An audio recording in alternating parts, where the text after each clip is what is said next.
to March 1956. Frankfurt am Main, West Germany. A railway dispatcher writes in a lined notebook, "Once I scheduled trains with no return. Now I apologize for delays. The timetable does not list what the tracks remember." He does not speak this sentence aloud. He writes it under a lamp at his kitchen table on Klein Seestrasse after the late shift at the Hauptbahnhof. The house is one of the new blocks, thin walls, clean stairwell, the smell of boiled cabbage and soap. He signs only his first name, Karl. He writes small and careful, as if even by private ink he could be overheard. He closes the notebook. He slips it behind the porcelain sugar jar where his wife does not look. He is 45.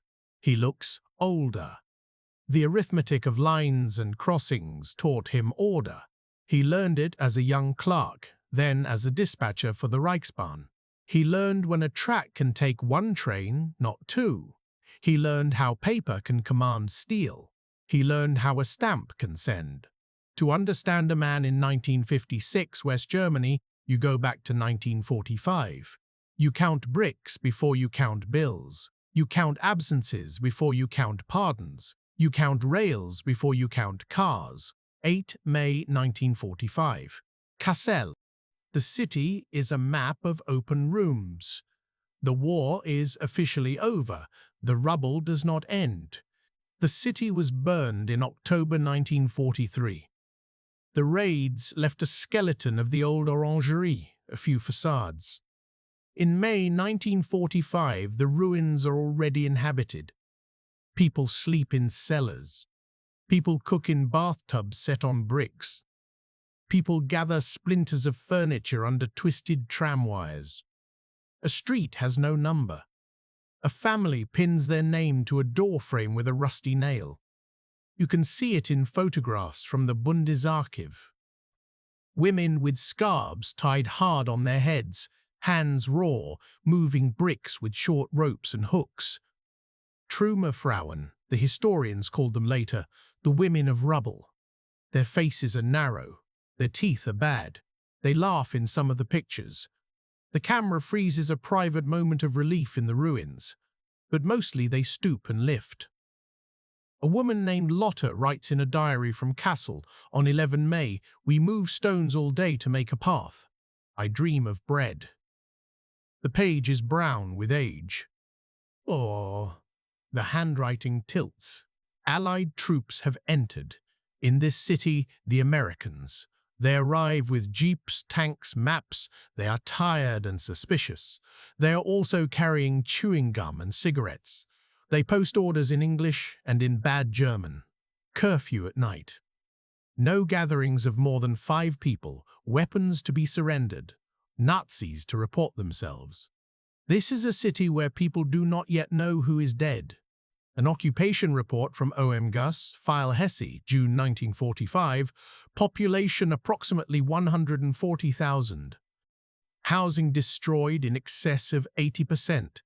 Food stocks inadequate, water restored intermittently, morale beaten, denial of knowledge widespread.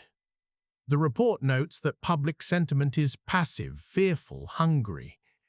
It notes that the Germans claim ignorance of crimes, but rumors circulate of horrors in nearby camps. The report makes recommendations for public health, but also for re-education. Karl is in Kassel that month. He is not a soldier. He is a railwayman. He was a scheduler in the Reichsbahn Direction Kassel, subsection Transport 4, special trains. He signed dispatch orders. He took calls. He marked forms. He wore a brown suit. He did not wear a uniform. He did not draw a uniform. He did not draw a pistol. He says later, in an interrogation report dated 12 September 1945, "I was not political. I was a railwayman. My duty was timetables. Orders came from Berlin, department. I executed." The report is in a denazification file. Spruchkammer Kassel, file number STK 1000 FAU 221K Karl M. In that file there is a photo of a thin man with a narrow moustache and eyes that look directly into the camera. He looks like a clerk. He looks like a man who knows every second has a place. He knows where the tracks go. He knows where they went. But in May 1945, the subject is survival. The mathematics of calories. The arithmetic of a stomach. Ration cards classify lives into categories. Category I for heavy laborers. Category 2 for normal adult workers. Category 3 for sedentary. Children separate. The numbers dance. 1,550 calories, then 1,000, then as low as 700 in bad months. The hunger winter of 1946-47 is a cliff. Coal trains stop. Fields are snowbound. Potatoes rot in the ground. Bread is cut thinner and called bread. An Allied intelligence summary from January 1940. Work attendance declining. Mortality among the elderly increased. Reports of citizens boiling wallpaper paste for starch. The document records in flat words the result of war, blockade, winter. It is the mathematics of not enough. Cigarettes become money. American cigarettes, especially Lucky Strikes, become the soft gold of ruined Germany. A man with a sleeve of cigarettes can buy a bicycle. A woman with a carton can get a sack of flour. The black market opens in the open. In Frankfurt's Zeil, in Kassel's Königstrasse, in Berlin's Alexanderplatz, whisperers stand with their hands in their pockets. Hast du was? They swap sugar for bacon. They swap a radio for a coat. They swap a wedding ring for meat. The police look away. The police are busy. This is the arithmetic of a city. How to divide one egg between four. How to turn one potato into a soup that tastes like something else. How to press cigarettes into the palm on the scale so the butcher looks up and sees a person, not a number. Carl stands in queues. He goes on. Hamsterfahrten, trips to country villages to barter for food. He once organized trains to move people by the hundreds. He stands now to barter one radiator valve for 2 cabbages. He learns the face of the farmer who will not sell to men who were in the party. He says as little as possible. He shows his hands clean. He practices neutrality as an art. The hunger is a blanket thrown over everything, but it cannot cover the smell of knowledge. The smell is in the rails. There are displaced persons camps near. In the US zone, they are at Pocking, Feldafing, Landsberg. In the British zone, at Bergen-Belsen, now a DP camp after liberation. In these camps, Jews from Poland, Ukraine, Lithuania, former forced laborers from Ukraine, from the Soviet Union, from the Balkans, freed French and Dutch workmen, Italian military internees. They live in barracks that were once built to contain them. They hang laundry between watchtowers that stand empty now. In a camp outside Kassel, in a former Wehrmacht barracks at Rothwestern, the DP camp holds Poles and Ukrainians who do not want to go back. They have their own police, their own clinics. A US Army report from July 1945 describes DPs who are in poor condition physically but display strong will to self-govern. It notes friction with local German population. It notes trading with Germans and warns soldiers to avoid improprieties. The Germans of Kassel see the DPs on the street sometimes, in groups, under the watching eyes of UNRA officials and GIs. The Germans do not look long. Some avert their eyes from the star patches that some Jewish DPs still sew to fabrics as a statement in reverse. Some look and think they are better fed than we are.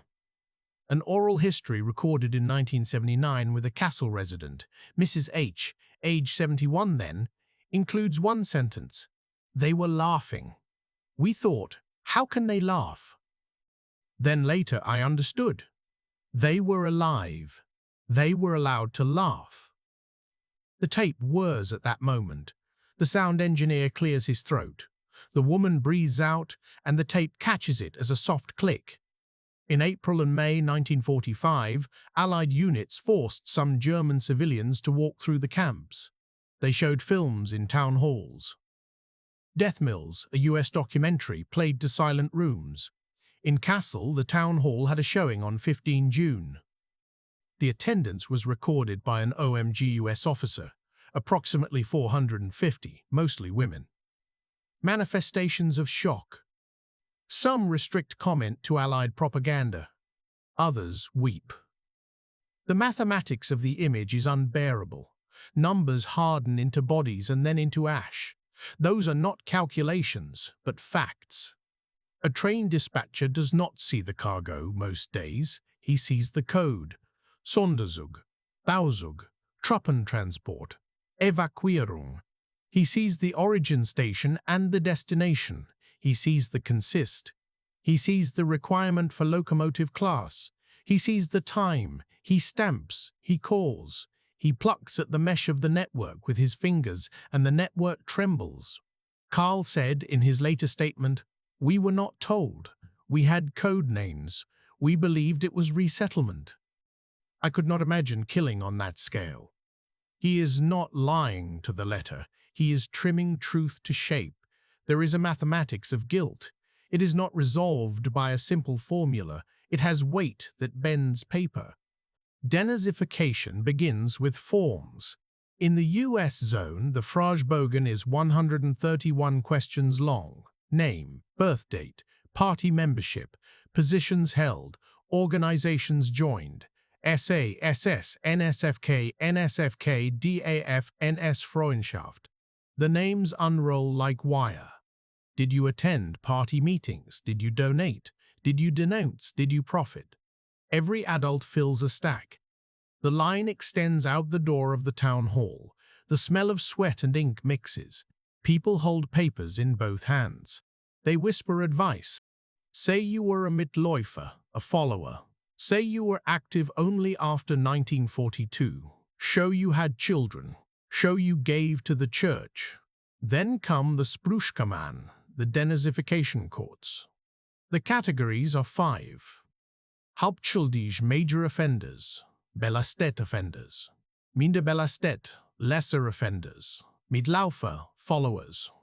Entlastet, exonerated. In practice, the categories blur. The number of cases overwhelms the machinery. In the US zone, by the end of 1949, about 3.6 million people had been processed. Most ended as Mitläufer or Entlastet.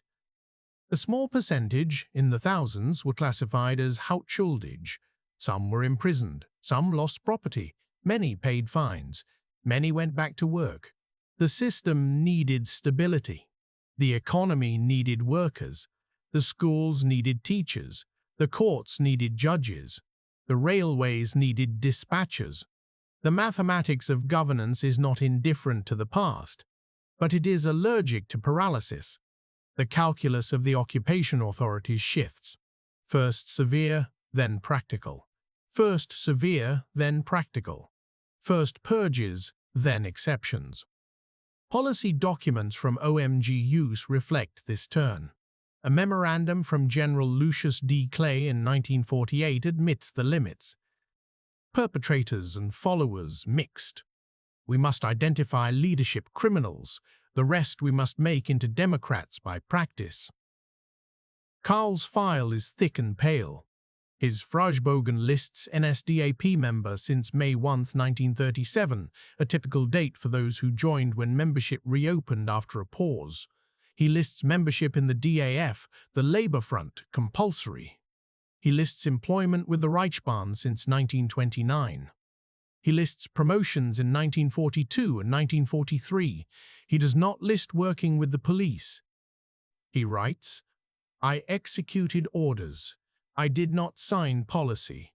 Witness statements are attached. A colleague, Herr R., states, "Karl was always silent on political matters." A neighbor, Frau E., says, "He helped me carry coal in 1944.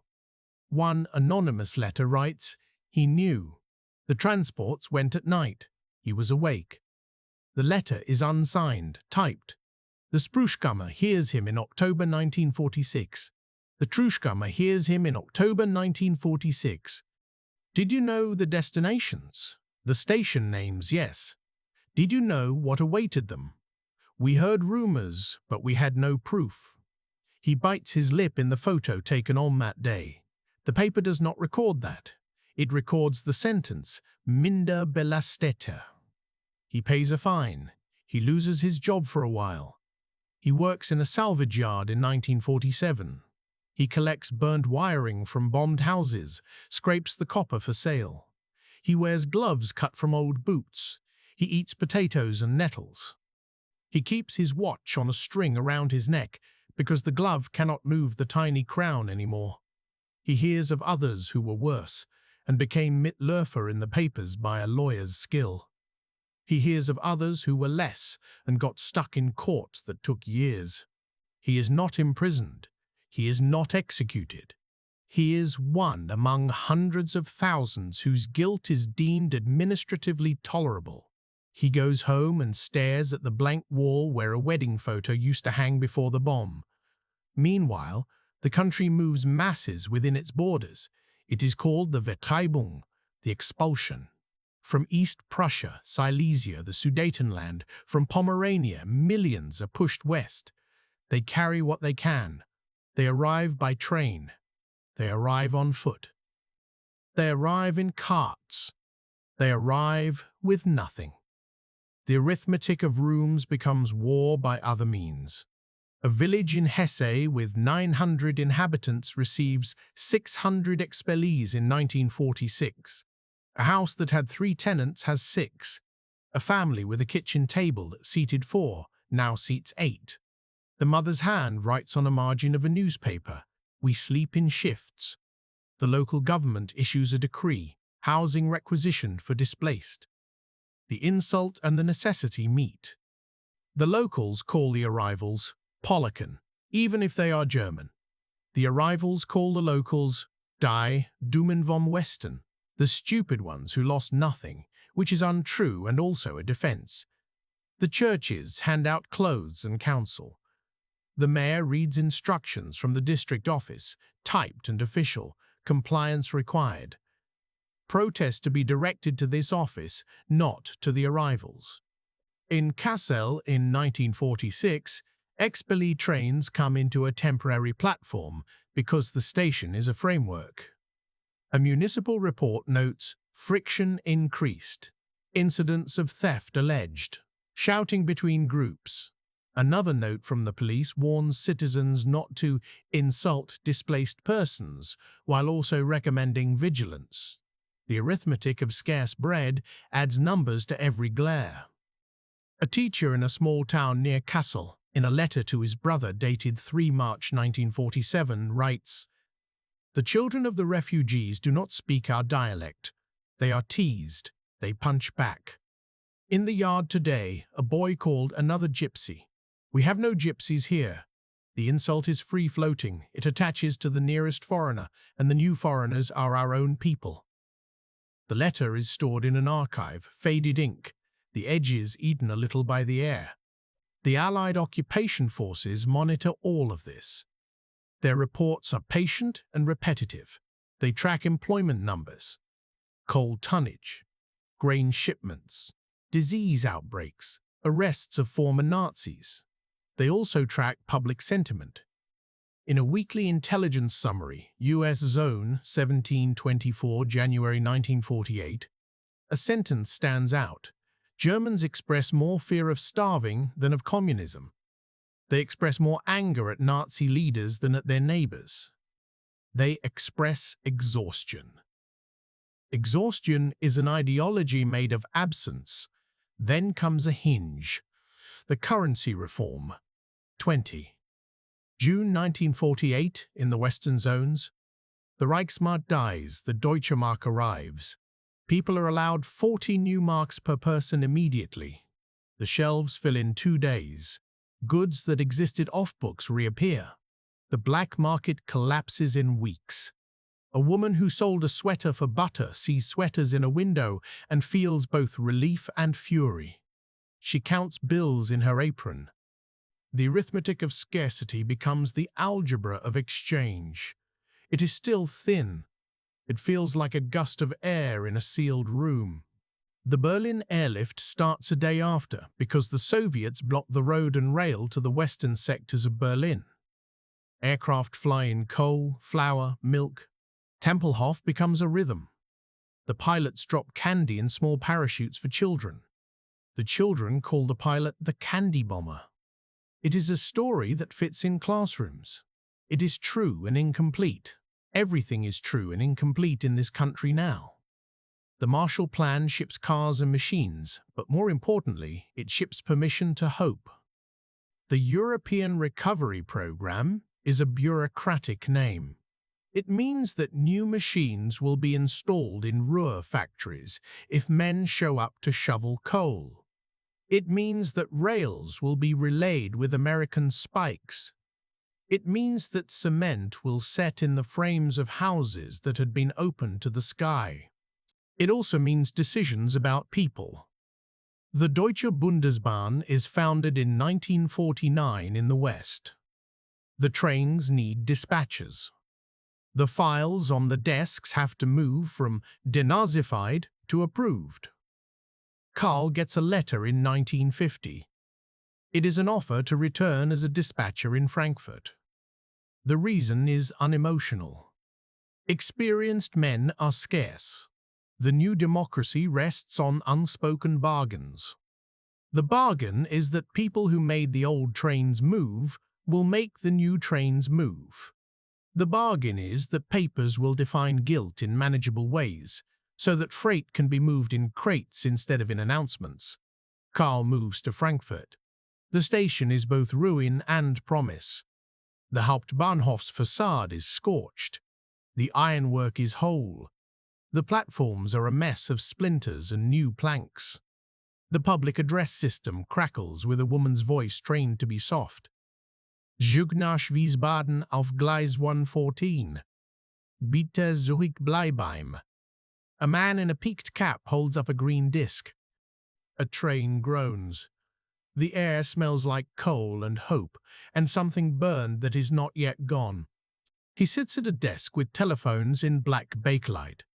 He has a map of the region behind him with glowing bulbs that mark where the trains are. Each bulb is a heartbeat. He watches them. He marks in pencil delays, crossings. He lifts a receiver and says, Frankfurt disposition, and a tinny voice on the other end says, Mainz HBF, running 5 late. He says, Move 34T to siding at Hircht, let 217 pass. He knows how to weave delay into order. He is good at his work. He apologizes for delays. He apologizes as if apology is a job title. He says it with his voice into the line. The public address woman repeats it with vowels like bomb. He knows that a minute feels like a charge to a waiting man. He knows that a delay feels like proof of decline. He knows that Germany has something to prove now to itself. Trains on time, bread on shelves, offices with working lights. The mathematics of punctuality is the opposite of the mathematics of deportation in form, but not in memory. Both are made of tables. Both are made of stamps. Both are made of a man at a desk moving people. Only intention distinguishes. This distinction will stand in his chest like a bitter coin. At night he returns to his new apartment. He sits with his wife, Anna, who had a sister who did not come back from the firestorm in Kassel. His son, born in 1942, sits with a school primer that shows a picture of a rebuilt bridge and the sentence, Germany builds again. The boy also learns cursive on a page where the model sentence is, We are grateful for peace. Inside the primer there is a map of Germany that shows borders as they stand in 1949, but it does not show the border where irony runs. Schools teach clean lines. The new textbooks emphasize democracy. They are full of the words about rights. They also tell a story about the recent past that is bearable in the classroom. They emphasize the suffering of civilians under bombing. They emphasize the hunger. They emphasize the expulsion of Germans from the East. These are true. They also are used as a screen. A Bundesarchiv dossier on school curricula in Hesse, 1952, records a circular. Teachers are to discuss National Socialism and war crimes in age-appropriate ways. The instructor's manual suggests focusing on dictatorship as an abstraction. Names a few. Guilt becomes a philosophy lesson. Public commemorations in the early 1950s build cenotaphs to the dead of both world wars. They do not name the Jews. Local memorial committees in small towns erect stones to victims of war and tyranny. The words are heavy and smooth. They cannot catch on anything. They are meant to be walked past without injury. The wound is internal anyway. The contact with victims continues, often through bureaucracy. The Wiedergutmachung, literally making good again, becomes a file word. The Federal Republic signs the Luxembourg Agreement in 1952 to compensate the State of Israel and Jewish organizations. Individual applications flow into offices.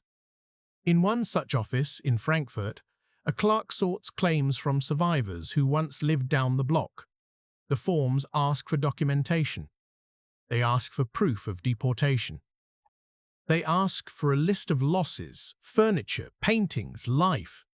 The railways receive requests for transport papers. The Deutsche Bundesbahn inherits the Reichsbahn's archives. Schedules, waybills, car lists, invoices.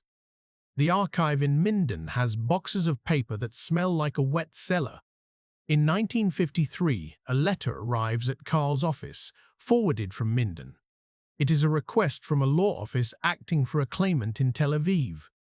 They ask for confirmation that a convoy left Kassel in December 1941 for Riga. They ask for a person's name. They ask for proof that the train existed. The letter is precise and empty of adjectives. It is the grammar of a claim to existence. Karl holds the letter with fingertips as if it were hot. He knows those trains. He knows their masked names. He knows the dates. He knows the code. DA 16. He knows the phrase, "without return," was never written on a form. It was written in the steel of the rails. He routes the letter to archives. He writes a cover note, "Please advise," for legal processing. He does not write what he remembers. He does not have to. The documents will answer in small type that a train left, that it arrived, that wagons were returned empty to a yard that he listed once in pencil. The mathematics of official memory is not the same as history.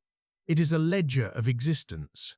He thinks of one day in 1942 when he stamped a set of papers and the clerk across from him dropped a pen and cursed, and then laughed. The laugh was not funny then. It is heavy later. He writes in his notebook in 1953, another line he does not show. The iron remembers everything we forget on purpose. By 1955, things look different on the street. The Wirtschaftswunder, the economic miracle, is visible in shoes. People wear better ones. They buy scooters, then small cars. A refrigerator appears in a kitchen like a chrome prayer answered. Shops fill with radios, then televisions in the front window that show moving figures of a man in a suit, the Chancellor, who is a grandfather in a stiff tie. He is named Adenauer. He tells the country to tie itself to the West. He says aloud, "We want peace and freedom." He does not often say the other words, the names of concentration camps, the names of the dead, the names of the long train lines that converged like veins to a necrosis. He is a politician. He reads the votes. The past is an opponent like any other. The Allied occupation formally ends in May 1955. The flags snap in Bonn, and there are speeches. The Federal Republic becomes a member of NATO in May 1955. The Wehrmacht is no more. The Bundeswehr is born.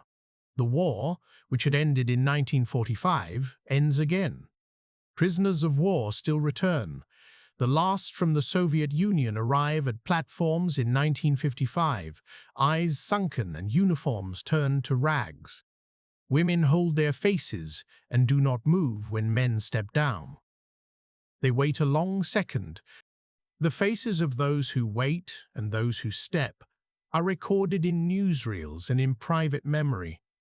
It is the arithmetic of years. 1941, subtracted by 1955, leaves 14 winters. Carl watches a platform moment on a day when he is on duty. He sees a man who is off by a half-inch in height, a half-tone in voice from the man a woman was waiting for, but the woman makes him fit. This is not a lie. It is survival.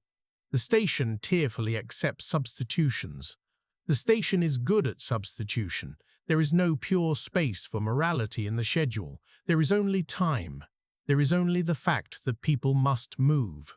Students move to cities. Workers move to cities.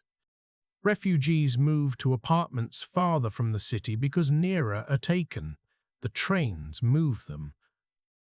The apology for delay in 1956 is a small balm in a country that wants to live by punctuality now because the past was not. Carl learns the new vocabulary of democracy. Works council, union elections, Mitbestimmung, co-determination, a word that is not in any pre-war dictionary. He sits in a meeting where someone quotes a paragraph of the basic law about human dignity being inviolable. He looks at his hands. He thinks about what it means to never again schedule a train that makes dignity a fiction. He thinks about how words sit on paper like steel sits on ties. He thinks, without writing it, about how law and logistics meet. His wife says sometimes at dinner, "We are lucky." She is thinking of their child, of a steady wage. He agrees and does not say, "I do not know what I deserve." The arithmetic of desert is not distributed by the state. It is an inner taxation. It collects at night. An Allied observer in 1945 wrote that re-education would be a program. It was. It was also an accident of survival. People learned by living next to survivors, by walking by DP camps, by watching a clip of bulldozers and bodies in a newsreel in a reopened cinema in 1946, by having a neighbor return from Russia with a story that did not redeem anything, by having an uncle sentenced in 1948 and released in 1952, by having a boss who had a party book in a drawer in 1939 now shake hands as if nothing had happened, by realizing that being good later is not the same as being good before. The mathematics of guilt becomes a curriculum. Everyone studies in private. Its tests are not administered. Its grades are self-assigned and then denied. We did not know. We could do nothing. We had to feed the children. We had no choice. We had a choice. We chose. The grammar of excuses is human. The facts are iron. The archives are not silent. They wait.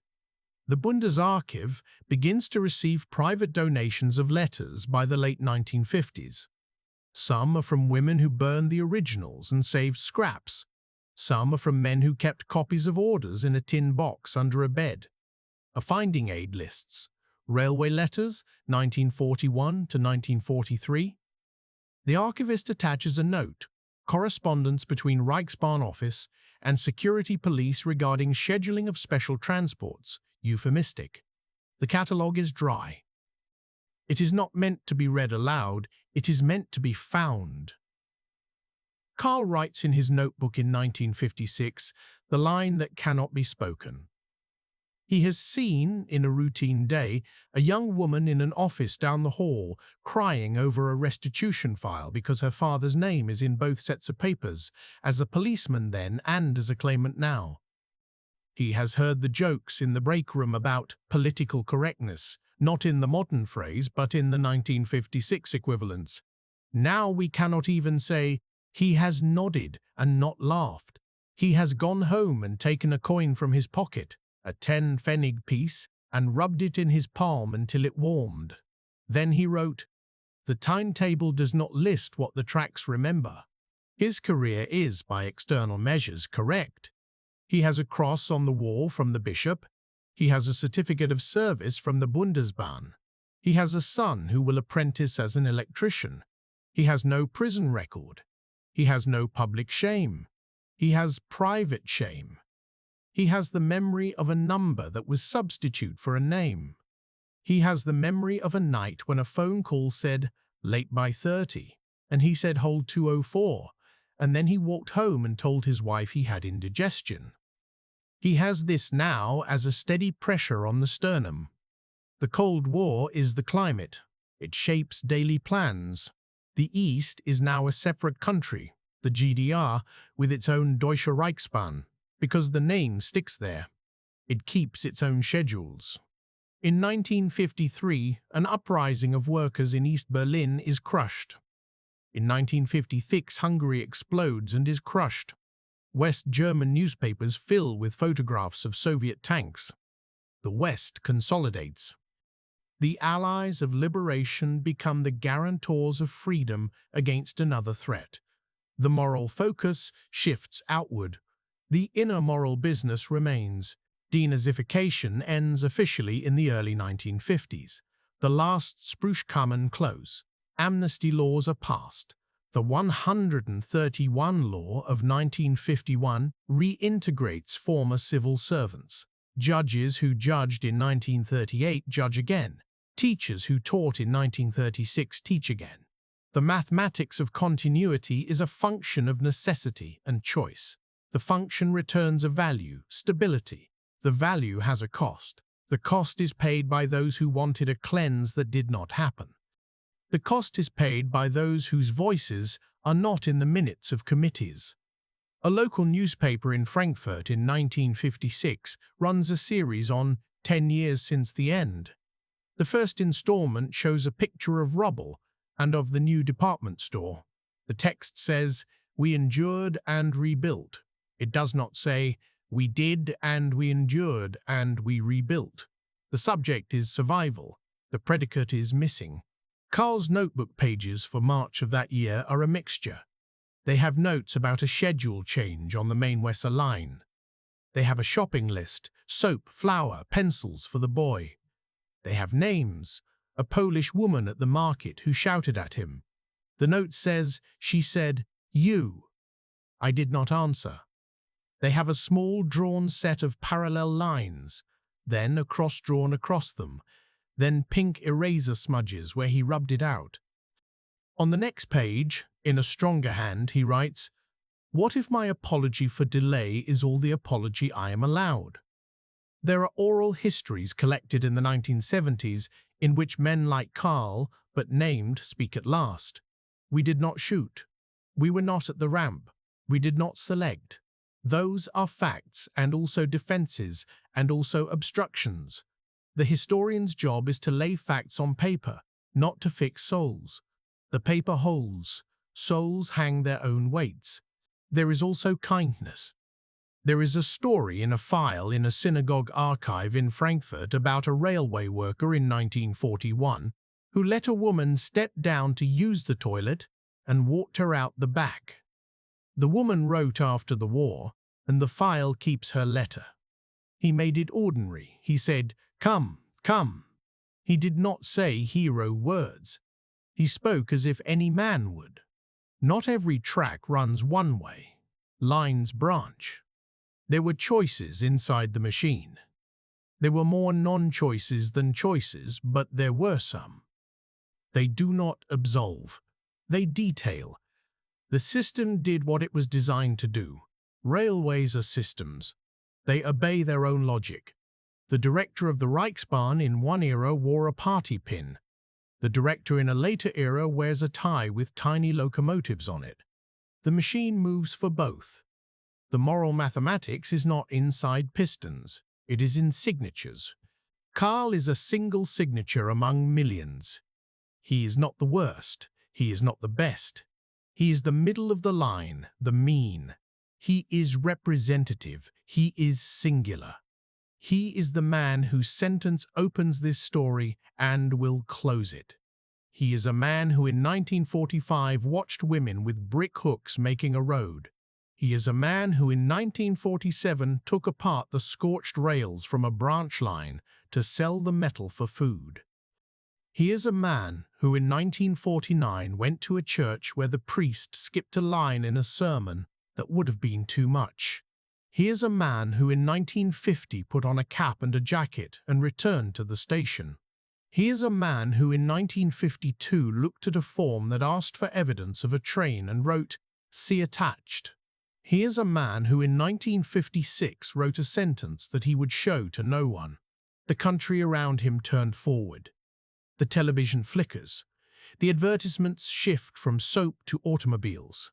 The language shifts from "we suffer" to "we deserve happiness." The law builds an edifice that can be lived in, that shields. The police get new uniforms. The flag stands at sporting events without much fuss. Children grow tall. The mothers who moved bricks stand straight in skirt suits at church bazaars. The men who signed at desks in the old time call out numbers in the Schützenverein, the shooting club, and drink beer. The past is not undone. It is not even past. It is stuffed into drawers and tied with string and placed on top shelves. It is in the ostrich, the exit doors of the station, the ones that open outward with a push. You can travel away from it in miles. You can travel away from it in miles. You cannot schedule an escape. A historian leafing later through the files sees the layers, the occupation reports, thin and analytic, the denazification files, legal and rough, the municipal documents, nervous and practical. DHA